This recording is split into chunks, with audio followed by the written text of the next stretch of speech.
Hi, everyone. I'm Alan Schimmel of Media Ops, DevOps.com, Security Boulevard, Container Journal, TechStrong TV, and welcome to another episode of CISO Talk. As usual, I am joined on this CISO Talk by my co-host. We have Matt Newfield, who is Chief Infrastructure Security and Security Officer at Unisys. Matt, did we get that right? Close enough. It works for me. The letters are in there, so. Oh, I've been working on it for 3 months now, but sooner or later I'll get it right. Joining Matt and I is my trusted side companion here, Ed McMahon, Mitch Ashley, CPO Media. Hey-o, right? Welcome, Mitchell.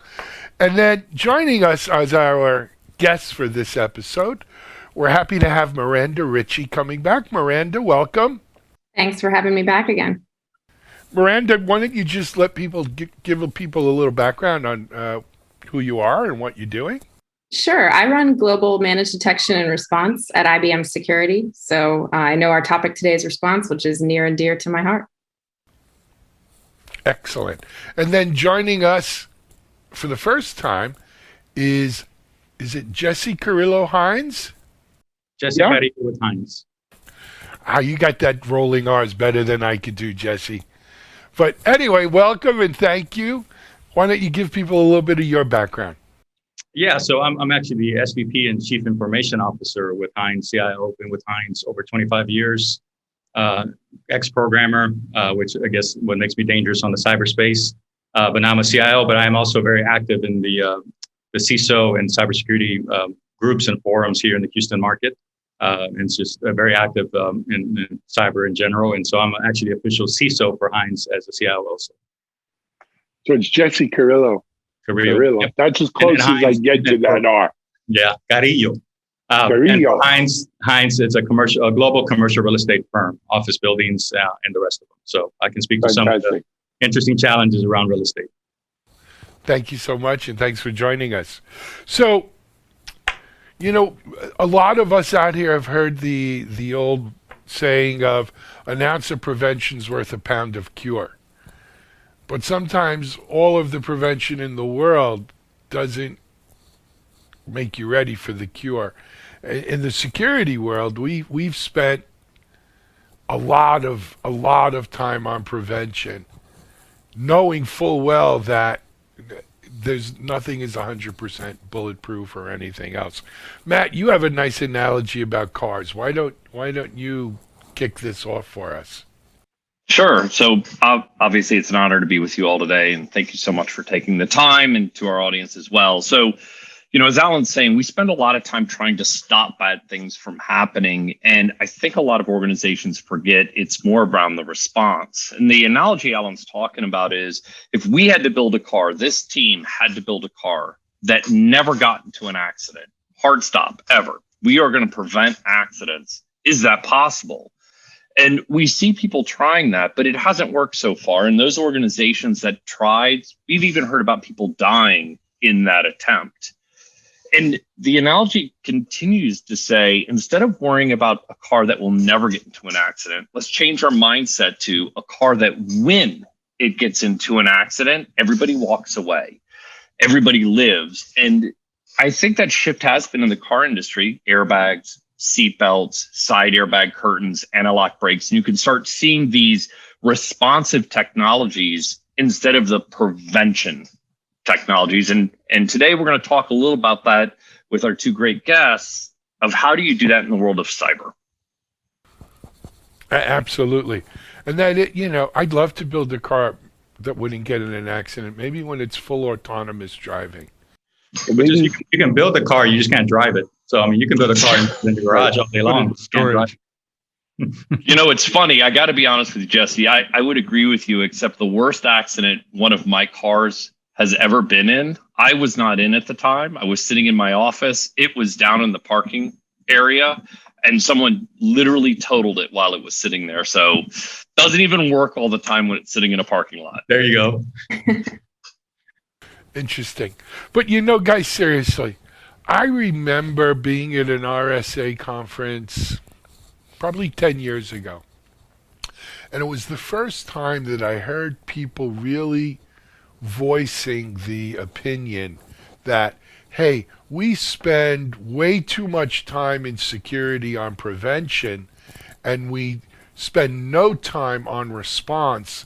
And that's why we mess up and screw up our responses almost every time, right? There's always, what could we have done better? Had we planned for it? Had we, had procedures in place? Since that time, though, I think we've gotten a little better in the industry. But you know what? I'll throw it out to you, Miranda. What do you think? Have we come to the realization that response is as important as prevention? Absolutely. And I definitely see that just in the industry and working in a security operations center day after day. 5 years ago when I first joined IBM, we were very focused on SIM, right? And very detection heavy, making sure that we could see everything that was occurring in your environment. That has since shifted. And now there's a really big emphasis on MDR services and EDR technology. And I think that sort of set the stage, and we're going to see further evolution of that trend too, now with XDR being the next big thing up and coming, right? People want fast and flexible response options. They want to be able to take action right away to contain a threat, knowing that they're never going to be able to prevent every single thing out there. And I also think it's pretty interesting that even the market is now delineating between, Gartner will call it little r and big R in terms of response and then incident response, right? So being able to take very quick action to contain a clear and present danger, like isolating a host so that malware doesn't propagate, versus having a full-blown incident response plan where you're doing forensics and cleaning up and remediating. Yeah, I couldn't agree with you more. I think we're really seeing that. And, a lot of the studies from, Miranda and I worked together years ago, and you would read these studies about MTTD and MTTR. Mm-hmm. And I always found it funny that you would talk to Jesse CIOs, and their goal was to get their MTTD down, let's say 5% a year, 10% a year. And then you'd ask that next question, well, what is the average MTTD of, let's say, the Fortune 1000? Let's just go with that big number. And there's been studies out there that say 200 plus days. And then you step back, you go, okay, wait a minute. It's going to take you 3/4 of a year to realize there's a problem. That's SIM, what Miranda's talking about. How much longer to respond? And they're like, oh, that's another 60 to 90 days. And you sit there and rub your head and go, okay, so let me get this straight. You have a problem, and a year later you respond to it, you deal with it. And there's your core problem. There's the problem that Jesse's CIOs deal with, and CIOs, CISOs deal with, like you and I are, because 10% better is not better. I mean, it's not better at all. You've got to get down to seconds. Miranda, in your world, MDR, what's the average time you hear from CISOs? What are they looking for? Yeah, it varies. For response time. It varies a lot. I mean, and it depends on whether you're just talking, like you said, about detection versus full-blown response. And depending on the severity of the incident too, right? We try to really shrink that down. We want to have an incident contained within 48 hours, certainly not months or weeks or months. Yeah, and I talked to a CIO, Alan, maybe it was a year ago, and she was very clear. Her North Star, not MTTD, but her full MTTR, 30 seconds. Wow. That was her goal. 30 seconds for Sev 1s. You had to detect and respond to it 30 seconds. And that was the goal. And there was no talking her off that ledge. There was nothing. That is her goal. That is her dream. And we all go, oh, that's so unrealistic. But when you step back, you go, that's the kind of North Star you want to get to. Because when we hear about breaches, is anybody here freaked out when a breach happens? Do you get really upset with that company? Generally not. It's how did they respond? How quickly did they respond? And what did they do about it? That's what matters. And Jesse, I know you're in a bit of a unique industry to the rest of us in real estate. What are your thoughts around this, where you come from? Yeah, well, first I'd like to meet that CIO and find out how do I get an unlimited budget like that so I can put every single piece of technology in place for 30 seconds. Yeah, no, I agree. I mean, I think it's really about the risk level, risk tolerance.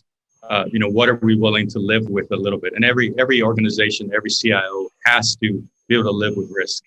You can't. I can't put every single technology. I can't put every single monitoring tool. I can't have a SOC that has 100 folks watching blinking lights and stats and be able to respond. And even with ML and AI and some of the newer tools that are out there, they're still, you require resources, you require training. And so I think it's all about, what are we willing to risk and where, it's always the same thing in cyber, right? It's like, where's your secret sauce? Where's your data that you want to make sure you're extra protected? And so I think when you create those layers of risk and how do you mitigate certain areas, that's where the budgets go, right? That's where they go. And so you can never protect the entire firm. We're in 27 countries, over 200 cities. There's no way I can protect every single endpoint, every single city, every single user exactly the same. I just can't.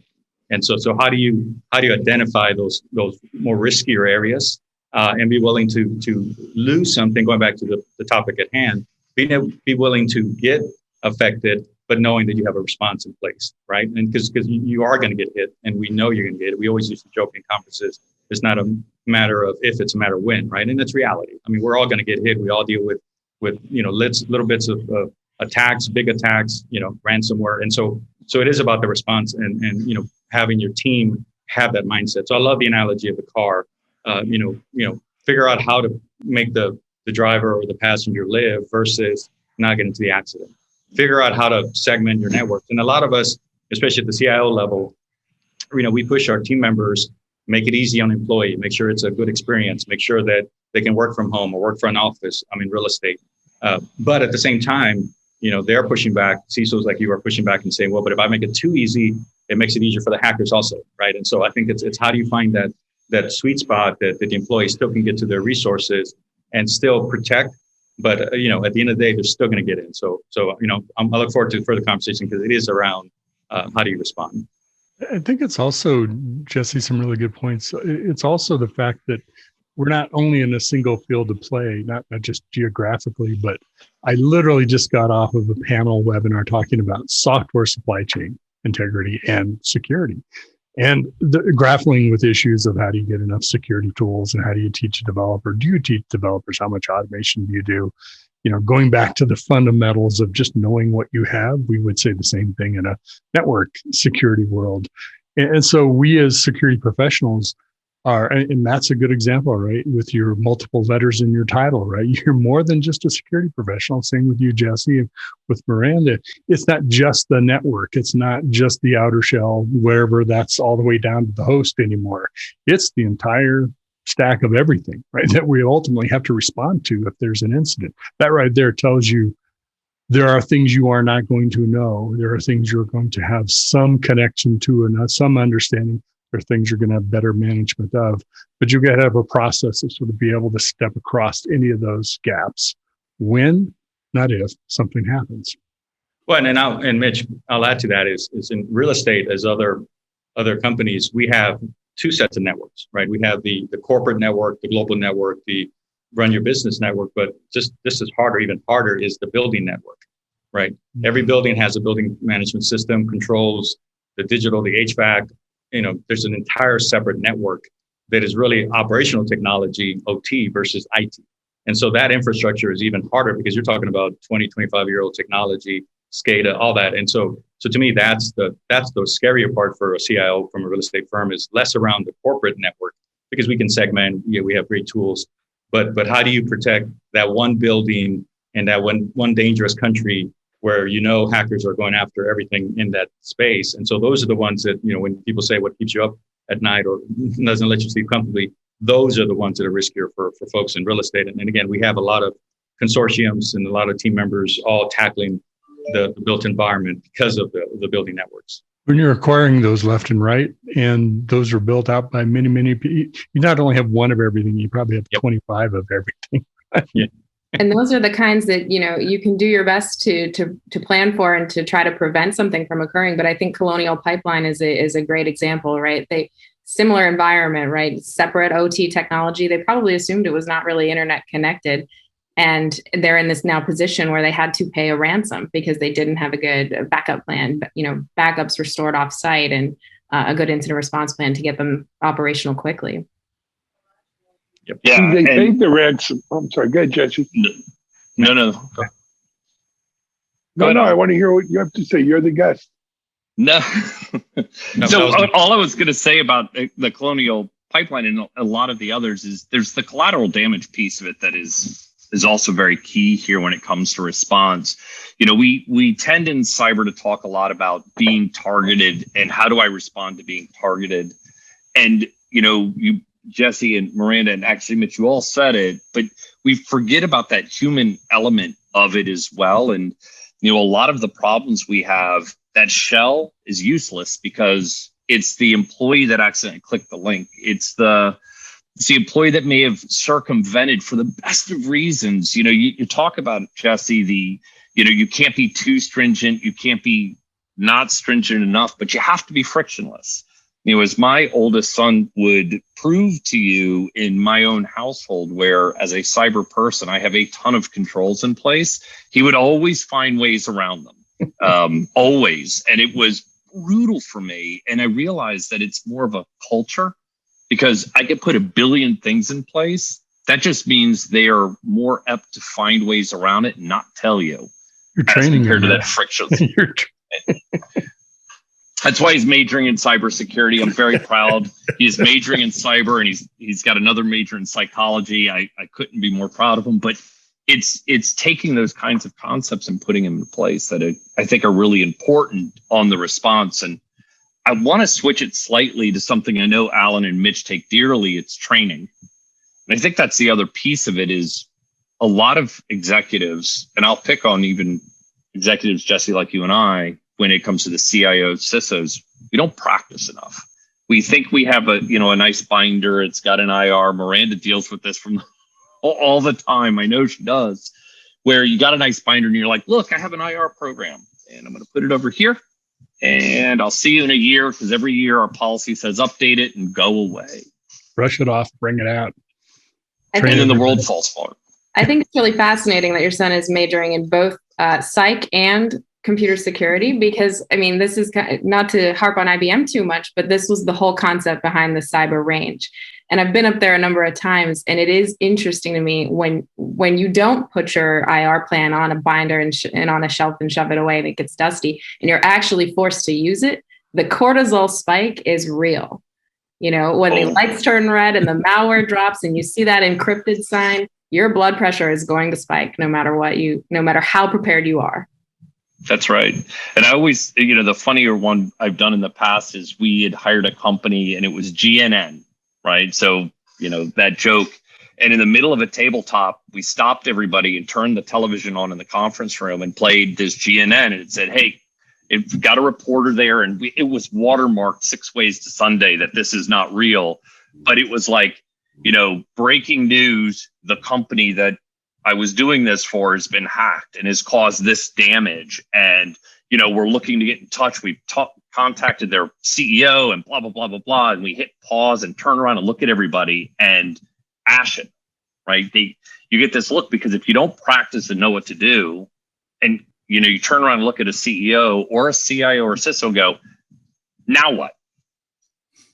GNN's on the phone right now. What are you going to do? Can't ignore it. What are you going to do? And that practice ties into response. And when we think of companies we love, some of them have been breached. And how do they respond? Very large shipping company quite a few years ago got breached, right? One of the worst I'd ever heard about, one of the worst I've ever seen. And yet nobody's mad at them these days because of how they responded. CEOs on television, they're taking action, they're taking control, they're transparent with the information. They responded amazingly and have built a better program as compared to another organization around that same time that had been breached. And, there's still repercussions going because, it's we lost this number of records. It's this number of records. It was this number of records. It's this number of records. And the response was awful and it has impact. People don't want to use their services anymore and they go elsewhere. And that's why, when I work with organizations like Miranda's that are focused on EDR, MDR, XDR, but take the analogies or the acronyms away, they're focused on making my response better for bad things. That's very powerful. I throw people out as a executive, when someone comes into my office or virtually into my office, they're like, if you buy my stuff, bad things won't happen. Get out. I don't even want to talk to you because, you can't wrap my car in bubble wrap. It doesn't work. Good. Well, and I'm first. I'm going to say, Matt. I mean, I this is I guess a generational thing. When I was your son's age, I was trying to figure out how to sneak out of the house without getting caught. So every generation has their thing. Your son's trying to figure out how to get access to internet. I was just trying to sneak out of the house without getting caught. So we all have our things. So we're going. I was trying to make fire. I just trying to smoke a cigarette and not get caught. Yeah. Anyway, but I agree with you, Jeff. Go ahead. Yeah, no.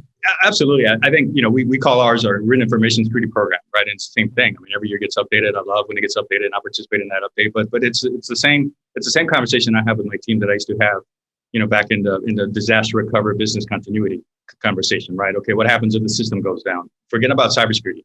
What happens if the system goes down? What happens if we lose this? What happens if we last? And I did what a lot of CIOs did in the old days. I would go into the server room and I would start unplugging things, right? And then have chaos happen, right? And then that's how you learn how to respond, and that's how you learn how to control your breath and your how to deal to these crises, because you won't know how to respond unless you practice it, right? It's like you'll never know how to respond, if you're in an accident or you get injured or whatever. So you hate to say it, but you have to go through life experiences. And that's the same thing with cybersecurity, and it was the same thing with business continuity and disaster recovery. And so cybersecurity is just something that could cause business continuity and disaster recovery issues. And so you're just taking those same playbooks and just making sure that they're still solid.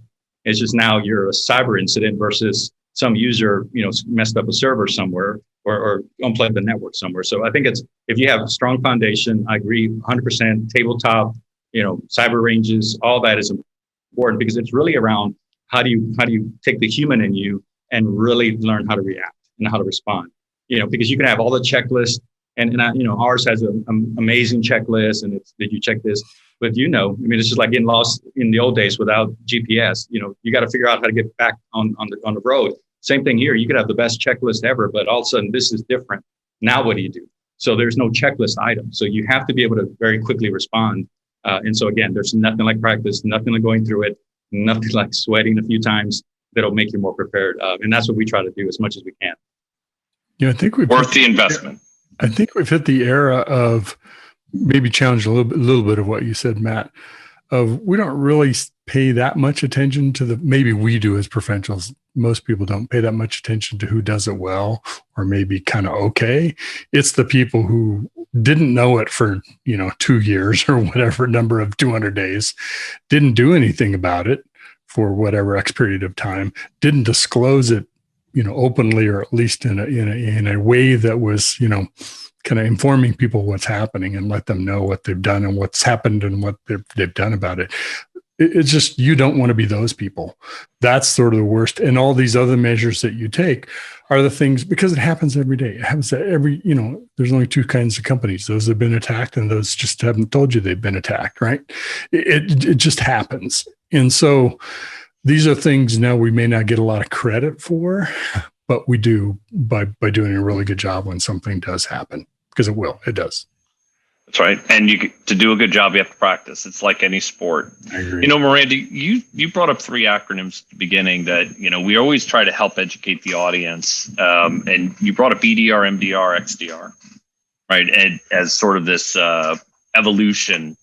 If I'm not calling you out, it would be really cool if you could just spend a few minutes, as it relates to this response, giving a little definition behind them and the progression, because I actually find it very fascinating where this industry is going.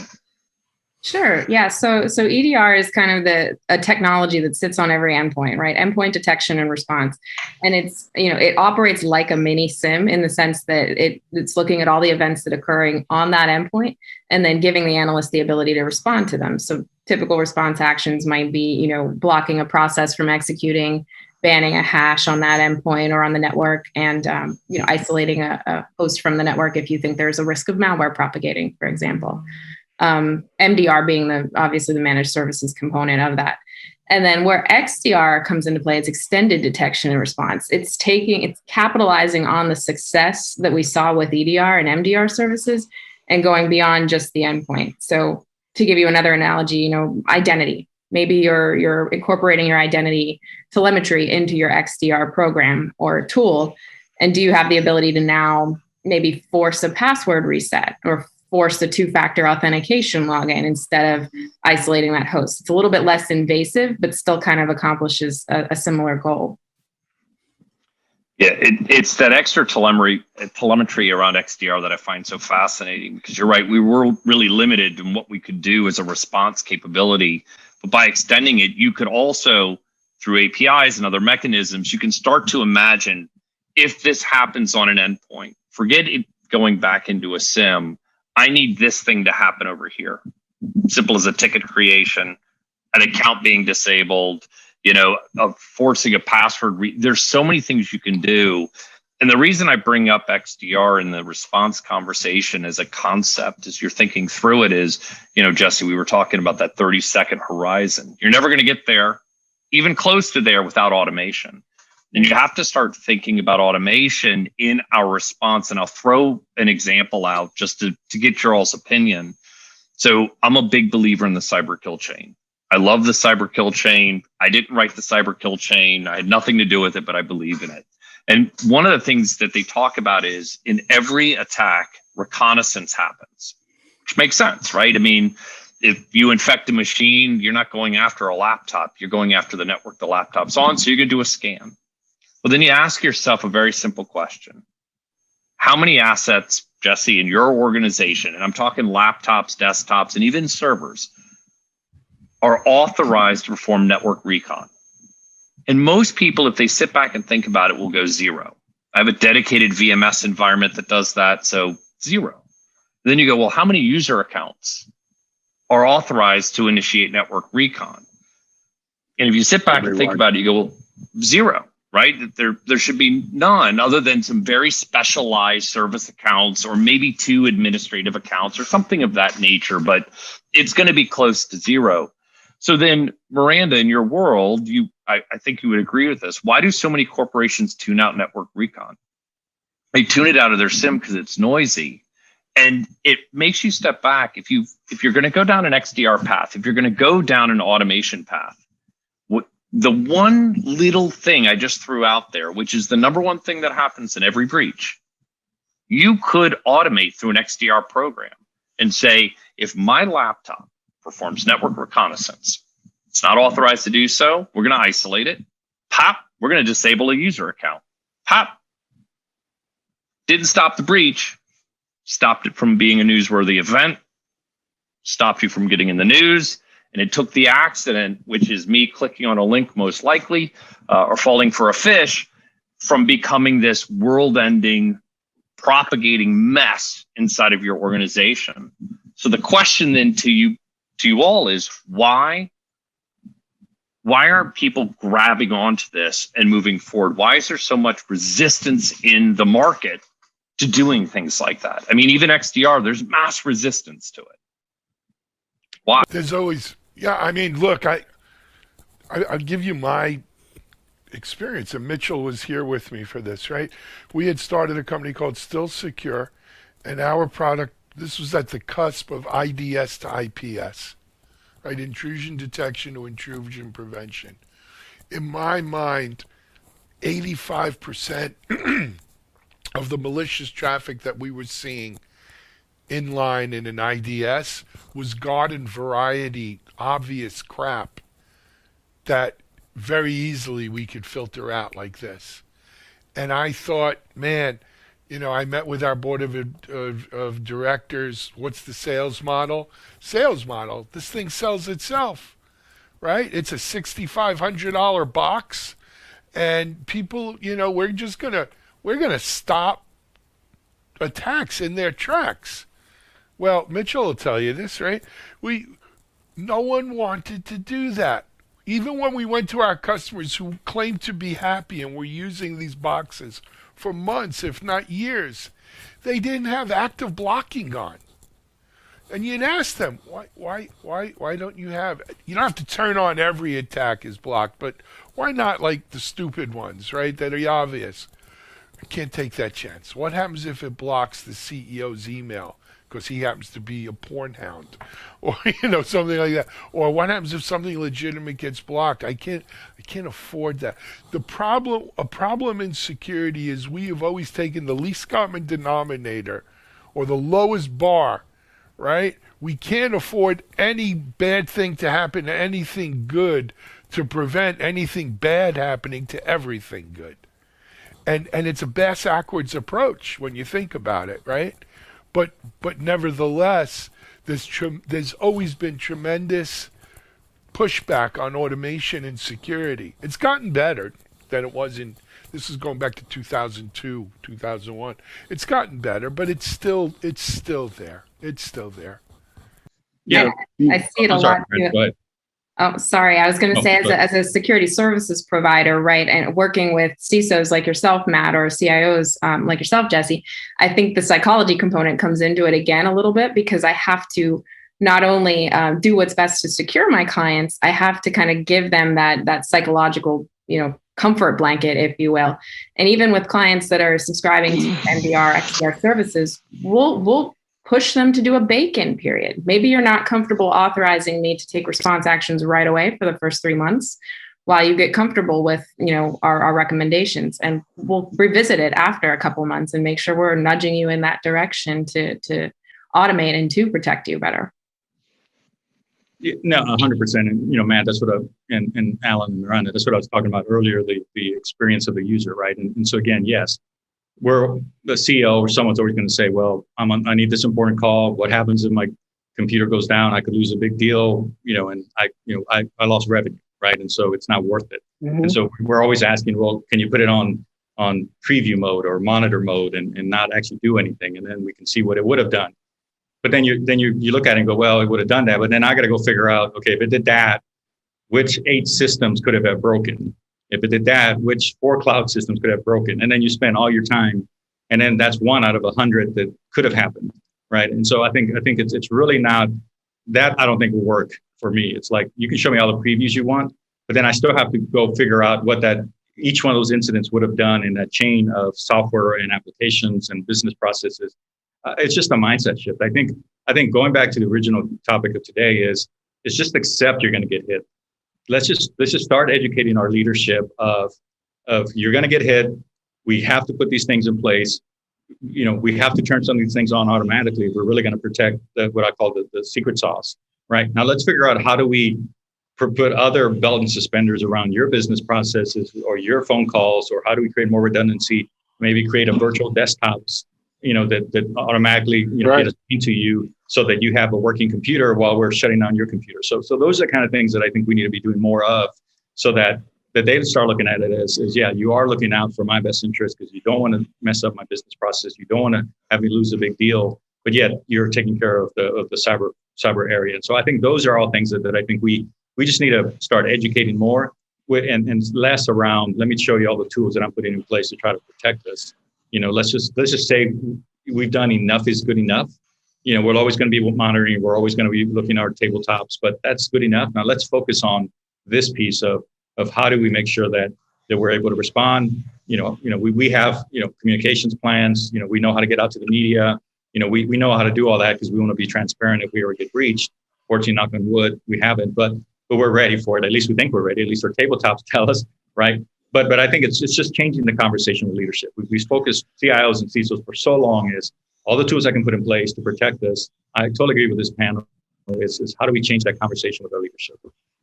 Right. And one of the things we, to the audience here, don't do it with FUD, right? We talk about FUD a lot on this program. Don't do it with fear, uncertainty, and doubt, because you will eyes will glaze, roll in the back of the head to executives you talk to. They'll throw you out of a room, or even worst case, you scare them into giving you the money you need to get something done. And now they're like, where's my ROI? Exactly. Yeah. And it never plays well for people. But it is a mind shift. And it's also not an all or nothing. I love Miranda's point of being able to say, let's do it slowly. You got to be careful with the slowly, because slowly turns into very long periods of time, which can turn into apathy, which can turn into it's not a big deal. This isn't let me show you all the bad stuff that's happening, but you start ticking it off. And one of the things that we like to do, Jesse, to your point, is let's pick big things with low risk. And let's start putting those things into place. Again, if in your organization you don't allow network recon and you have some technical capabilities, if you've got a 5-9 chance that you're not going to have a false positive, that's a conversation with a chairman, a CEO, your chief legal counsel. And if they go, well, what happens in that 0.1%? If you spend the time with a psychology footprint and you walk them through, this is what will happen to that 0.1, 0.01% situation, and you can get them to understand that, wow, so one person a year or one person a quarter may lose their machine for an hour, but it won't allow someone to get data out of my environment. My laptop will never end up on the internet. Like, the data will never end up on the internet. That sounds like a risk worth it. Give me a monthly report. Gotcha. And if you change the mindset of a security professional to, I'm not here to prevent bad things from happening, I'm here to prevent us from dying when it does. Again, you can start really getting that mindset. So, you Miranda, you can get people to be more comfortable as they're going through. And that's, I think what you all have done is hit the nail on the head for how do you get to a response or a short response. It's culture. It has to be baked into your culture. And I see, Mitch, you're shaking your head. I know you. I've been, one of the things I know you're passionate about, and I'm thinking about what you said of, pick off those things that you can do that you and Miranda were mentioning. I think the same thing, you're passionate about training end users. And so I'll take the other side of the coin just for a moment. We're not going to get out of this situation by training everybody better. That's not the answer, right? It's a part of what we do. And I also don't think we're going to get out of this situation by training them on one more thing. It's like, just keep it super simple, right? Don't click on things. If something looks suspicious, here's what to do. Now let's educate you on some scenarios. And you can talk about a lot of other things, password security and some things like that. But keep it simple, right? That's going to go, miles instead of yards to help just with that population. And make it personal. One of the things we did here is, you realize pretty early on in certain corporate cultures that they don't really care about the company. Right? Companies got stuff, right? We have a CIO, Jesse, they'll recover. That's paying first. Yeah, they'll recover. They've got, they're all rich and, they've got tools and techniques. Who cares? Or worse, I've heard in other companies, luckily not where I am, is, if it breaks, I'll just go get another job. Right? I mean, that kind of mentality. So if you're trying to train them to protect that company, that can be hard. Make it personal. Make it personal. Don't threaten, but make it personal. So you're right. If you click a link in the corporate machine that we've given you, we have tools. I have an XDR program, right? We're going to do this, and this. I've got an incident response team sitting in this region. We've got you. But what happens if you click it on that machine, that personal machine? Do you have XDR on your home machine? No. So make that training personal. Again, that can help with how you respond to things. And, the report phishing button is a very interesting response capability for a lot of companies. When I started pushing them out, if you got 5 a week in a large company, that was shocking because people just they're like, go away. As you start training them, you realize it's hundreds, then thousands of people clicking that a week because they become, like I think all of us, very cynical. And they question everything, right? It's, I had a situation here, and I'll even call us out. We sent out a corporate email, right? A corporate email. 30% of our corporation reported as a phish. It came from us, but it was not done really well. It kind of was rushed, and it got reported as phish. And I took that as a badge of honor, right? That's exciting to me that the culture has shifted enough where people are like, this doesn't seem right. Report phish, report phish, report phish. And it's that mental change that you have to make without it being, if you click a link, you're fired. If you fail a phishing test, you're fired. You can't go down that path. Well, that's the flip side to what Mitchell was talking about, right? I mean, It's the carrot and the stick. But you know what? We're coming up on time. I want to acknowledge a couple of things that I think have really helped in dealing with things from a rather than prevention or response. You know, the whole chaos monkey, the whole chaos simian family, right? Or there's chaos chimp and chaos monkey and chaos gorilla or what have you. I mean, the idea of being able, just throw a wrench in there, and oftentimes it might be a cyber kind of response, a cyber event that you're responding to. The whole field, frankly, of chaos engineering, right, has started, I think, change the mindset around this. But I also here's the deal. I've been in security a long time, as all of us here have. We're still a shiny trinket, magic silver bullet kind of industry. We're always looking for that. Well, I want to keep it really simple. I want one solution that's going to give me perfect response. It's not happening. It's not happening. Right? There's so many aspects to response. Jesse, you mentioned communications, especially if you're a public entity or something like that. You've got to have crisis communications going. You've got to have your culture of what the people, how are they going to respond? No one's going to get like deer in the headlights kind of thing. Right? You need your tools. Like everything else in security, it's defense in depth. Right? We need an in-depth response plan. And I think that's one of the reasons why we've had CISOs elevated to the C-suite. It should be them who are taking the lead on these in-depth, full-spectrum response plans. That's part of the job. If you're a CISO out there, it's got to be part of your job. You got to take that bull by the horns and lead it to the green land there. And I'll throw it out there because we say it on every one of these episodes, Alan. If you've never done it before and you don't know where to start, ask for help. There are plenty of us out there, right? I mean, and let's be honest, I would love to say that, I'm so great at what I do. I came up with it all, but that would be an abject lie, right? Miranda, you would say the same thing. And Jesse, we're just meeting, but I would assume you say the same thing. I know Mitch and Alan say it all the time, is we look to mentors, we look to peers, we look to groups, we look to organizations to help educate and to help provide guidance around what failed for them, right? The greatest thing that can happen is when I meet with friends that are in the security world or the IT world, and they say, okay, by the way, don't ever do this, because if you do, you're going to be fired like I was 2 jobs ago. I was escorted out of a board meeting because don't do that. Right. And those kinds of learnings can help you with your own organization without spending money, because again, we're all on the same side of this thing. We're all peers in industry, and your success is our success and vice versa. And then the practice thing, I just can't stress enough. And I love tabletops, and we've had episodes on tabletops, and they're necessary.